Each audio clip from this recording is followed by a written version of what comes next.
At the start of the film, we meet a man who is about to do something terrible. His reason is simple. He has never truly been happy. Every morning he wakes up with no motivation, and no matter how many good things happen in his life, happiness never seems to reach him. But there is one thing he believes could finally make him happy, and every single day he does everything he can to chase it. This man's name is Caesar. The story then flashes back to Monday morning. At 5 a.m., Caesar wakes up next to a beautiful woman. He grabs his backpack and quietly slips out of the apartment. He heads down to the basement and enters a storage room that also works as his bedroom. After cleaning himself up, he puts on a suit and walks out to the lobby. As it turns out, Caesar works as both the receptionist and the caretaker of the apartment building. A few hours later, a resident arrives to take her two kids to school. While the father is distracted, the older daughter, Ursula, quietly approaches Caesar and reminds him about money he promised her. The reason he is paying a child stays a mystery for now. At 7:45, the beautiful woman from earlier finally wakes up. Her name is Clara. After getting ready for work, she heads downstairs where Caesar greets her and hands her the morning paper. Clara smiles back with her usual warmth and asks him to help fix a clogged sink in her apartment. At this point, it almost looks like something is going on between them. As the caretaker, Caesar has spare keys to every apartment. He handles maintenance requests and sorts the residents' mail. Around midday, he leaves to visit his mother, who is receiving medical care. He visits her regularly and tells her everything happening in his life, even though she cannot speak a single word. Caesar returns much later than expected and gets scolded by the building owner, Vicino. Soon after, a resident named Veronica asks him to feed her two dogs while she is away at a party. She warns him not to overfeed one of them, Rocio, because the dog has a sensitive stomach.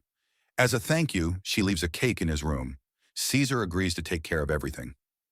That night, the building's overnight cleaning crew arrives, a mother and son named Limpieza and Higio. Limpieza handles the laundry area, while Higio cleans the complex, including a small office rented out inside the building. Because they always work overnight, this is usually when Caesar gets to rest. Keeping his promise, Caesar feeds the dogs. But out of pure spite, he also gives some of the cake to Rotio, and the dog ends up sick. He does it simply because he is annoyed at always being asked to care for the animals. Even so, Caesar seems like an incredibly organized man. Everything about him is neat, clean, and carefully arranged. Later that evening, Clara comes home and checks her mail. Among the letters is one she immediately tears up without even reading it. Then she relaxes in her apartment, listening to rock music, dancing, snacking, and changing clothes. What she does not realize is that someone is hiding beneath her bed. This is Sleep Tight. Around midnight, after Clara falls asleep, Caesar watches her through a small opening. It turns out he has modified the underside of the bed into a hidden compartment where he keeps a mask and a powerful sedative. Once he is sure she is asleep, he crawls out from under the bed, puts on the mask, and drugs her unconscious without her ever knowing.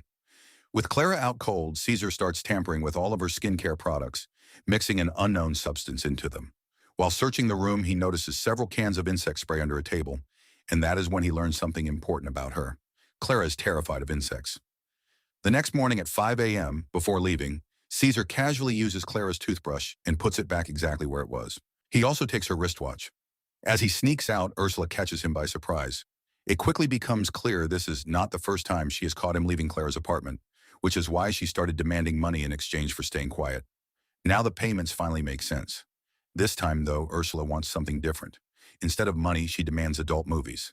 As usual, Caesar cleans up, takes his place at the desk, and sorts the mail like nothing happened. Meanwhile, Clara showers and applies her tampered skincare, completely unaware. She also keeps getting strange spam messages and emails from someone who claims to dream about her every night. When Caesar sees her later, he acts totally normal and asks how she has been feeling. Clara admits she has been waking up uneasy and hasn't been sleeping well. She also mentions that a wristwatch her mother gave her has mysteriously vanished. Taking advantage, Caesar offers to fix her clogged sink. While he is inside her apartment, Ursula skips school and shows up to collect what she was promised. She even threatens to tell Clara everything unless Caesar hands over 100 euros. Not long after, Vicino lectures him again, this time for neglecting the rooftop plants and letting them all die. As usual, Caesar visits his mother afterward and vents about Vicino, and as always talks about Clara too. That night, Caesar lies to the cleaning crew, claiming the office tenant complained the workspace is still dirty. Higio is sure he cleaned it properly, but Limpieza scolds him anyway. Later, Caesar goes to fix Clara's sink. What she doesn't know is that he clogged the drain himself by stuffing it with cloth. While pretending to fix it, he secretly plants her missing wristwatch where she will find it, then hides under her bed again. At one point, Clara drops some papers on the floor and nearly discovers him, but she never looks. A little later, Caesar overhears her telling her boyfriend that the watch turned up and that she assumes Caesar found it while repairing the sink. Hearing this makes him smile. To him, the plan is working perfectly. That night, after sedating Clara again, Caesar keeps tampering with her things. He spreads more of the mystery substance around her vanity and hides a rotten apple behind the refrigerator. The next morning, Clara wakes up to find strange spots on her face, but she stays cheerful and greets him like always. It is finally revealed that Caesar has been behind all of the harassment from the very beginning. The spam messages, the threatening emails, and the anonymous letters all come from him. Even the letter Clara tore up earlier was one of his. Day after day, he has been quietly terrorizing her.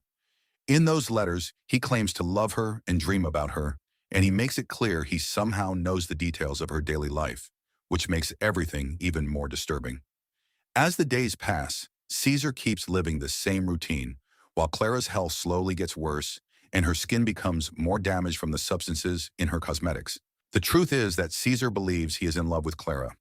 In his twisted mind, everything he does is part of a plan to win her over. He doesn't know how to express his feelings normally, so instead he creates problems in her life and then steps in to solve them. His goal is to become her hero and make her depend on him. At least that is how he sees it. The reality is much simpler. To Clara, Caesar is nothing more than the building's caretaker. Eventually her skin clears up, but just as things seem to improve, she opens her vanity cabinet and finds it crawling with cockroaches. She panics, exactly as Caesar planned.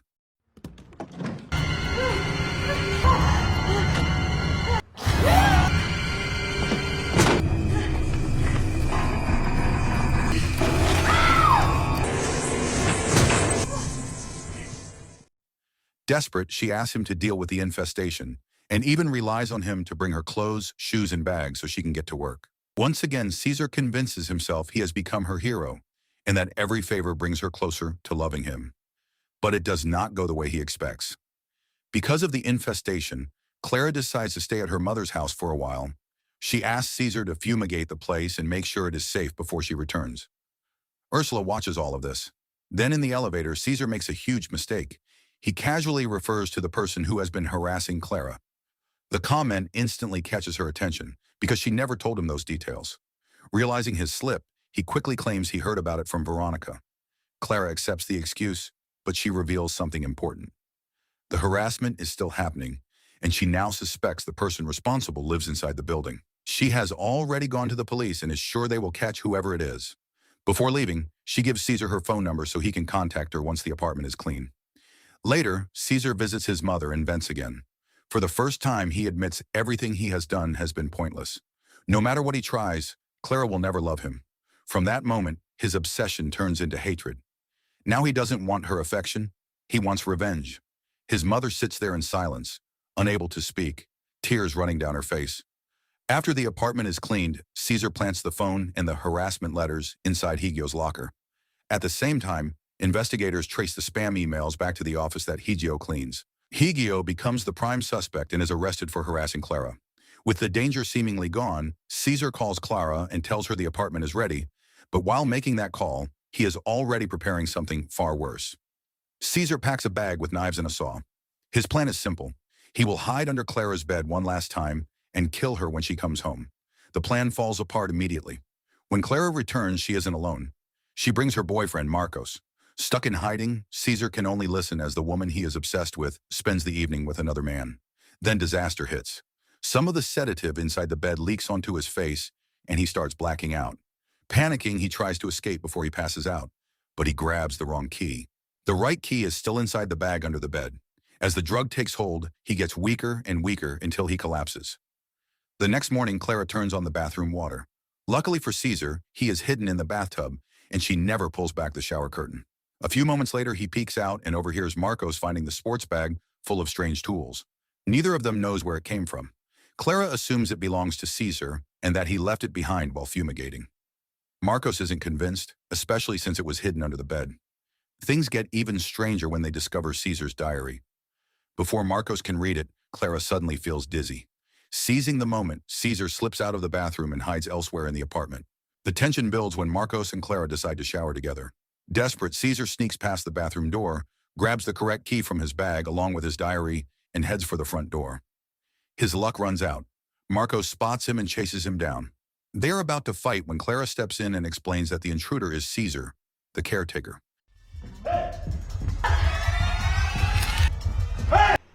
¿Qué hace aquí? ¿Quién cojones es usted? ¿Cómo entró aquí? Señorita Clara, estaba aquí. Clara. Pensaba decírselo por la mañana, pero es que no la vi. César, ¿qué haces aquí? Thinking fast, Caesar pretends he had no idea she was home and claims he only came to grab the bag he accidentally left behind, saying it holds a spare key to Veronica's apartment. After apologizing over and over, he calms things down. Still, Marcos stays suspicious. There is a saw in that bag, and nobody needs a saw to kill insects.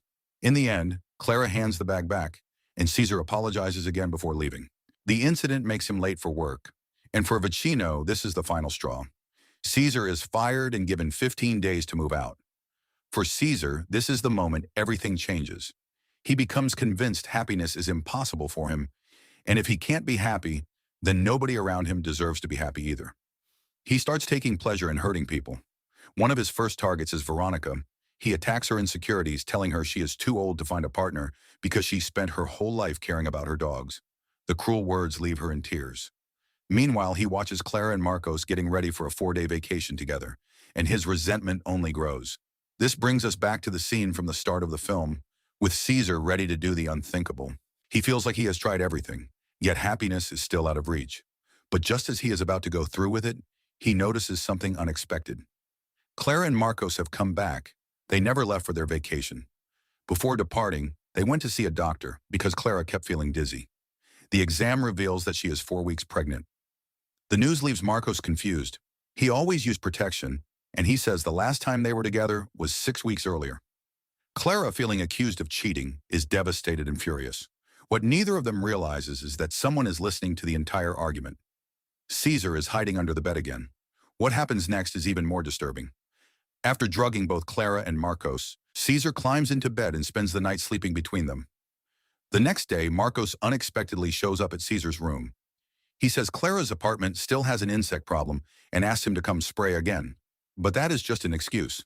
While Clara was out, Marcos already found the sedatives and other suspicious items hidden beneath her bed. Caesar is completely exposed.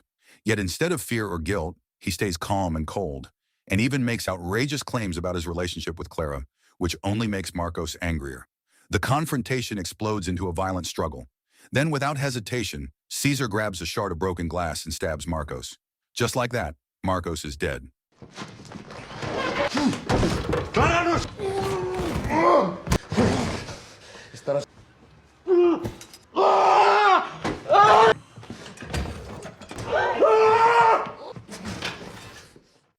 But Caesar isn't finished.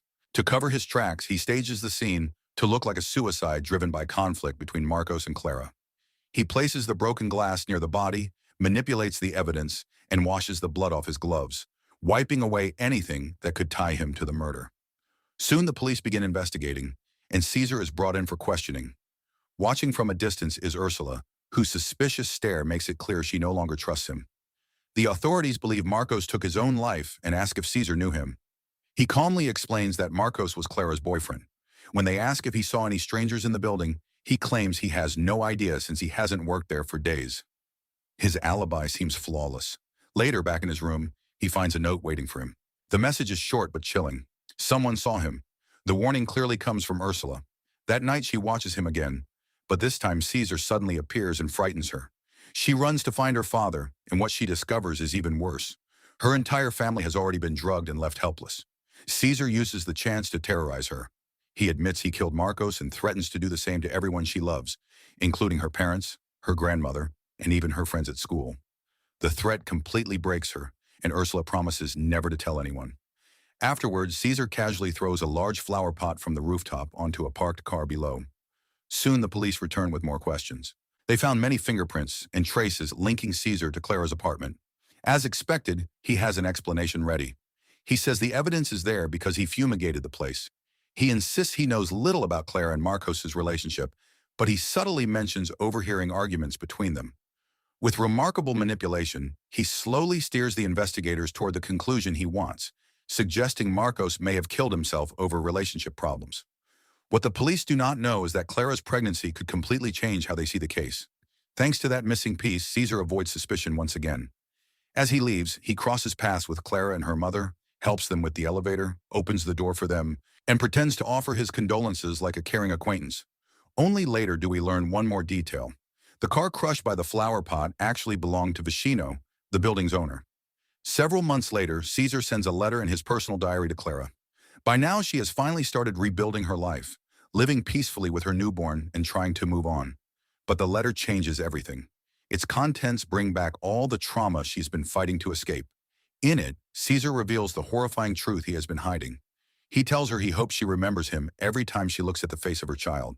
Even worse, he hopes she never forgets everything he did to her and the countless nights they unknowingly spent together while she was sedated. For Caesar, this is his final victory. He believes that as long as Clara remembers him, a part of him will stay in her life forever. And with that, he expresses gratitude for finally discovering what happiness means. Not happiness through love, redemption, or human connection, but through knowing he has permanently marked Clara's life and left her with a memory she can never escape. That is where the film comes to an end. So the moral of the story is, if your relationship plan involves hiding under a bed, carrying a saw, framing innocent people, and causing 3 separate crimes before breakfast, you might not actually be a romantic. You might just need a hobby.